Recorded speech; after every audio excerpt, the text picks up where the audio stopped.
An unprecedented scene at the Salt Lake International Airport. Thousands of missionaries from across the world suddenly returning home early from service.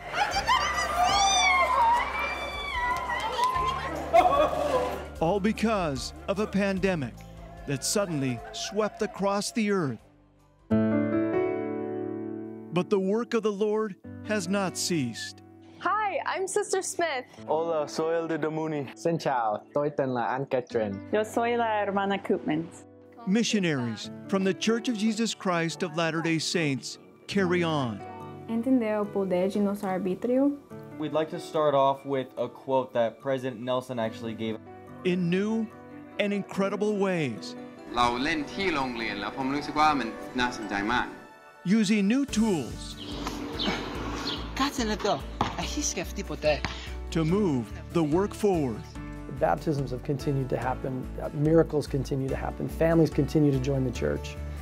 And despite weeks of quarantine, isolation, and uncertainty, the country itself is in quarantine and lockdown. Missionaries continue to press onward, ever onward. I know that the Lord would never put His children through something that would just make them suffer. I just think it's remarkable how the work of the Lord moves forward despite a pandemic. It's a time the Lord is aware of and has prepared us for. He gave us the tools, and He did not leave us alone.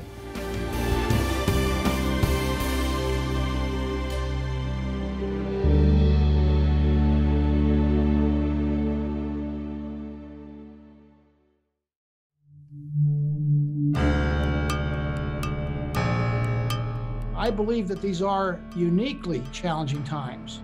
A state of emergency across the world. We can't predict how this virus is going to react.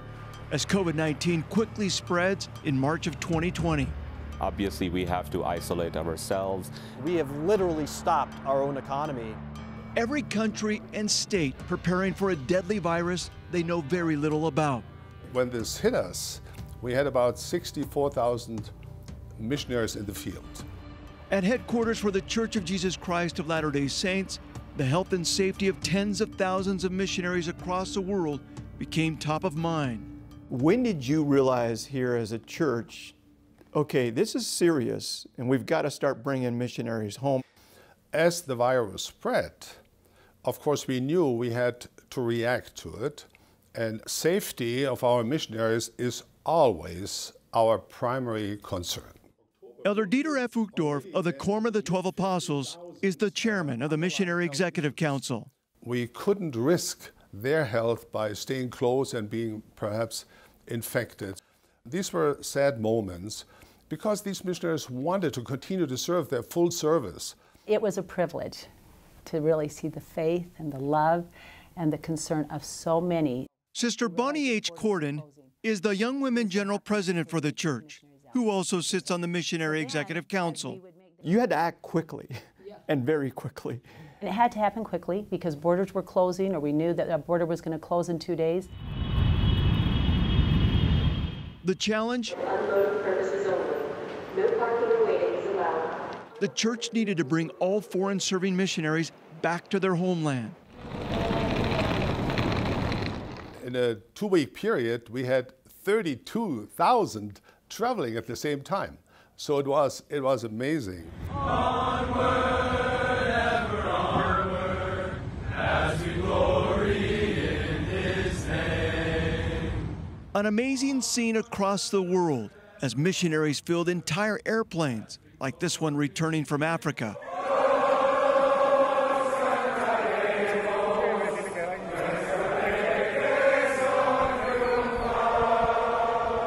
And could be seen by the hundreds at airports, like here in Argentina. A complete reassignment in their service none of them could have ever expected. It was quite a feat, but it was remarkable to see the hand of the Lord. Doors were miraculously open and flight plans approved, all with the help of government leaders, church leaders, members, and even the military. The Navy helped us, the Air Force helped us. And a variety of others. wonderful people, friends of the church who are not members of the church, businesses who helped transport the missionaries. It was amazing to see church staff, members, volunteers, friends from other faiths come together to help the missionaries get to their own countries. It was amazing. It was truly a miracle. Your attention, please. In fact, missionaries returned so quickly, they didn't even have time to work out details of where to meet. Hey, Mom, are you here yet? For those missionaries who came home, a bittersweet moment. For them, I know that I did what the Lord needed me to do in my mission, and I've completed it. And their family. I'm brokenhearted for her right now because I know how much she loves being a missionary. But for many of these missionaries, this is only the beginning of what is yet to come, as they journey in uncharted territory to try and get back out into the mission field. From nonstop outside service to now, a life in quarantine. It's really shown me how strong I can really be in difficult times. A testimony to leaders of the strength of today's youth. I can only say, when I look at these young people, we are in good hands with them.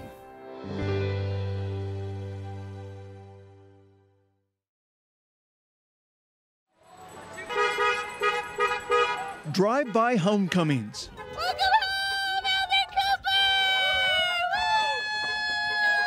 A new way of welcoming back missionaries. Hey, there he is. Hi. In a world of social distancing. How are you guys doing? Elder Jonas Wright from Cedar Hills is still in a bit of shock. I don't even know what I'm thinking, to be honest. He had less than 2 days to pack his bags and leave the Dominican Republic, a country and a people he had come to love through months of service. When I was in the plane, my heart ached a bit. It was just these people that I love, this place that I love, it's just leaving it all behind, unexpectedly. His new assignment? Spend the next 14 days inside his home in quarantine. I can't touch anyone or anything. Giving him plenty of time to think and ponder. But he is not alone. Yeah, it's been hectic. Elder Derek Leatham is confined to his upstairs bedroom at his home in Pleasant Grove. He was serving in Australia when he got the sudden word it was time to leave. I'm really bummed out, to be honest, but I fully understand that it's what's needed to happen. My study table with all my study materials. I also will eat there. For Elder Mahanrai White from South Jordan, we have the kitchen with some cupboards up top, a refrigerator. Isolation from his family means exactly that. Here's the bed that I've been sleeping in. It takes up pretty much the entire space of this room. All alone inside a 28 by 8 foot trailer, parked on the front driveway of his bishop's home. On the day we caught up with him, he'd been here for 6 days. It's really shown me how strong I can really be in difficult times. And still had 8 days left. It's a massive routine change and very different lifestyle than what I've been living for the past 9 months. It's him and one other teacher. His family only speaks to him through the screen door. He's not had any physical contact with us at all. The reason for this kind of quarantine? His mom and brother have compromised immune systems. Dad brought him to the front door, and I got to wave to him from the door. Yeah, it was hard. But Holly says they had to play it safe. We all had to sacrifice something. My sacrifice was not being able to be with my son, and that's okay. But something happened inside that trailer as the hours and days passed. Friday, March 27th of 2020. As recorded in his daily journal, I study a lot in the mornings. Mahanrai realized he was not alone. Lots of faith and patience with everything that is going on. But I trust the Lord, all will be well.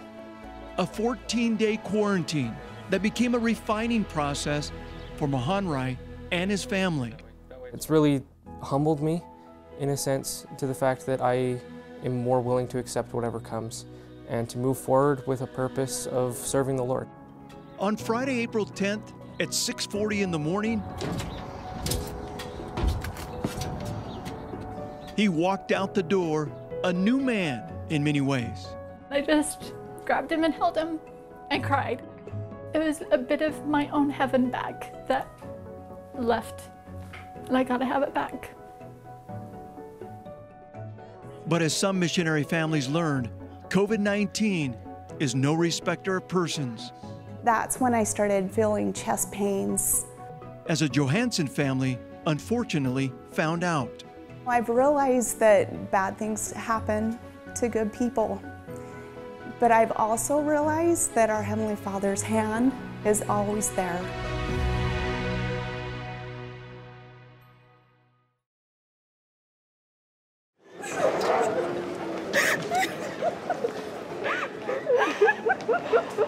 As missionaries arrived at the Salt Lake International Airport, new rules were in place for families picking them up. Tell me why just the two of you showed up here. What happened? That was the counsel that we received. The possibility that one of these missionaries was carrying the virus was very real. But who would have thought? Definitely not the Johansson family. It started just like the hundreds of other reunions. Tears of joy as Elder Caden Johansson embraced his mom at the airport. I mean, it's definitely pretty tough thinking about coming back early or leaving the mission where you've been called to serve. That night inside their Alpine home, Caden's dad decided to pull out the thermometer to check everyone's temperature, including Caden's. It came out at first 103, and we thought, that can't be right. I thought there was something wrong with the thermometer, like maybe it's not testing right, we've got to change the batteries. And did you feel fine? Yeah, I mean, I never felt hot or I never felt like I had a fever, even though it showed that I have a fever. There was nothing wrong with the thermometer. Elder Johansson had the virus and didn't know it. A doctor would later confirm that. And your reaction when you heard that? My heart just sank. Sorry. My heart just sunk just because I knew the seriousness of it, and I worried about our whole family. That first night, I couldn't really believe it. Days later, Caden's parents became very ill. They too, along with his brother, would test positive with the virus. You feel horrible. You feel like you've been hit by a truck and you're just flat down. For me, it was severe. You know, for me, it was a temperature of 104, 105 for a couple of days. You lose your sense of smell, you lose your sense of taste, and your energy levels are just at an all-time low. The Johanssons would spend the next 4 weeks recovering, an experience they would not wish on anyone. But they too felt the refining process through it all, a new way of looking at life and family. I feel like it's been a blessing for me in my life. A blessing? In what way? It's helped me learn a lot of the attributes of Christ that I want to have in my life. Have you ever wondered if there is a God? A blessing in disguise. Much of what many missionaries and their families are experiencing across the world as a new era of missionary work is being born. We repent so we can be forgiven.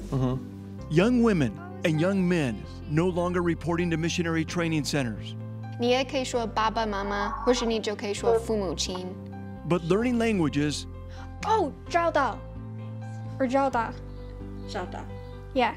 And lessons in their own homes. Experience that is now preparing them for life in the mission field. Ele vai. Agora ele vai, com certeza. A life that is nothing like any missionary would have ever expected, especially going from Brazil to Orem, Utah. I remember thinking, wait, what? You're gonna send me to Utah?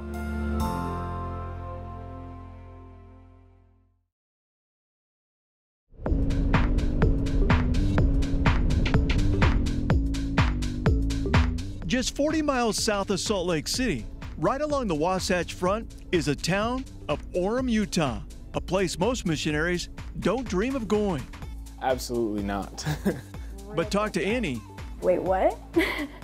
Of the more than 230 missionaries here, I didn't believe my stake president. And you soon discover they would not want it any other way. I absolutely love it. Okay, I'll like your comment. Sister Olive Nystrom, who's from Montana, was serving in Brazil for about 10 months when COVID hit. Turns out her companion, Sister Julia Mello, is from Brazil, a blessing in disguise. Eles estão filmando agora, nós eles conversando. The two of them are serving as Portuguese-speaking missionaries. You can feel like the love of the Savior over here. You know, like over here is the special place. As missionaries of the Utah Onward mission, we commit to declare the gospel of Jesus Christ. Across town is a set of 3 elders. The light of knowledge of the glory of God in the face of Jesus Christ.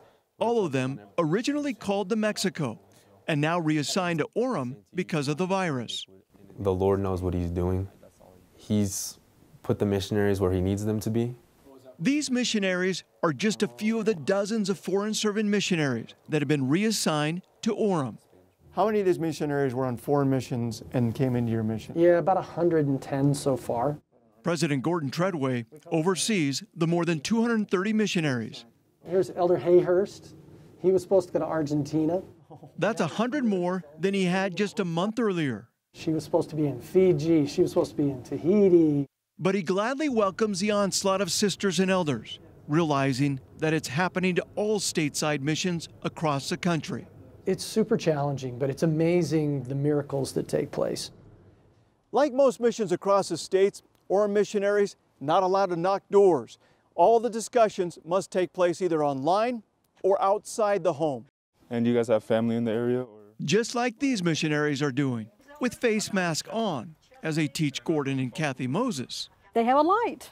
They have a light and they let it shine. So now it just changed Bonnie's whole mood and outlook. But the days of actually teaching in person are far and few between. Missionaries must now come up with new So I'm actually creating a post right now and creative ways to spread the gospel. Have you ever wondered if God actually knows you? We have too, and this is how we came to know that He does know us. Shooting videos. Pero podemos cobrar nuestras bocas, entonces. And using tools that may have once been forbidden to missionaries. Entender o poder de nosso arbítrio. Now, helping to move the work forward. I've never met the people that we are teaching right now in person, most of them. But I have never felt like a love I have right now for these people. I know Heavenly Father, He loves us. Even though all of this is going on, I can still be that missionary that I always wanted to be. These amazing young men and young women who in the midst of this horrible pandemic haven't even thought about quitting. President Treadway says you would think the work would come to a halt, but not so. This whole experience has been evidence that nothing will stop the work. Nothing. The baptisms have continued to happen, miracles continue to happen, families continue to join the church. And it's happening all across the world. If you have kindness in a marriage, missionaries coming up with creative and new ways to spread the word. Κάτσε λεπτό. Έχεις σκεφτεί ποτέ πώς μπορούμε να βρούμε ειρήνη στην ζωή μας? Even making a trick shot in Greece as a way to get people talking about peace. That night, we get home and I start looking through my WhatsApp feed and I realized that we had a few new messages from random people that I didn't know. And we realized that some of them weren't super serious, but there was others that came to us who were looking to find peace. Hola, soy la hermana Jones. I'm Eldon McFarland. Xin chào, tôi tên là anh Kakuo. And missionaries aren't just making videos about themselves. I have been baptized last week, Sunday, June 28th. In Houston, like in many missions, they're producing videos about members. I finally realized, like, hey, I need help. You know what I'm saying? So I looked to God. What can I say? I've been happy. You know what I'm saying? It's the happiest I've been ever. In the Thailand Bangkok mission,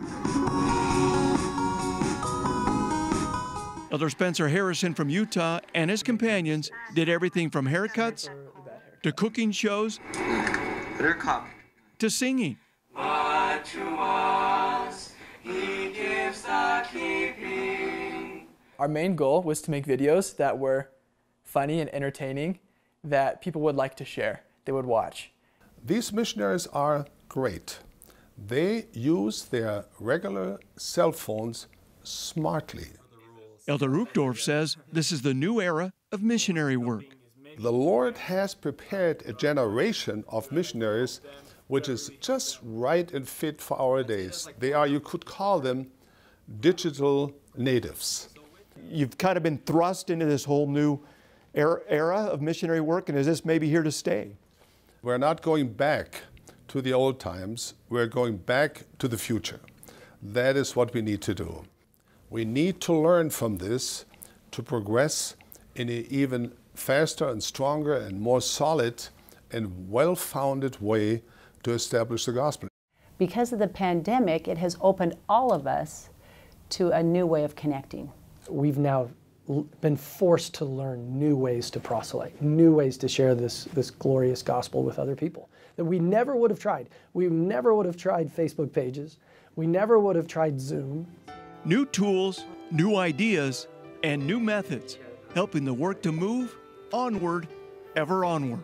I think it is a divine tipping point we are in, because the Lord has given us this. What I think has emerged from this is the power and the strength and the capacity of the youth of the Church of Jesus Christ of Latter-day Saints. These young people that are out on missions right now, I can see that the Lord handpicked them. I know that without a doubt that Jesus Christ is at the head of this work. The Lord knows their heart, their desire to serve, and their service, their willingness to serve, their sacrifices are accepted by the Lord, and they will be blessed forever.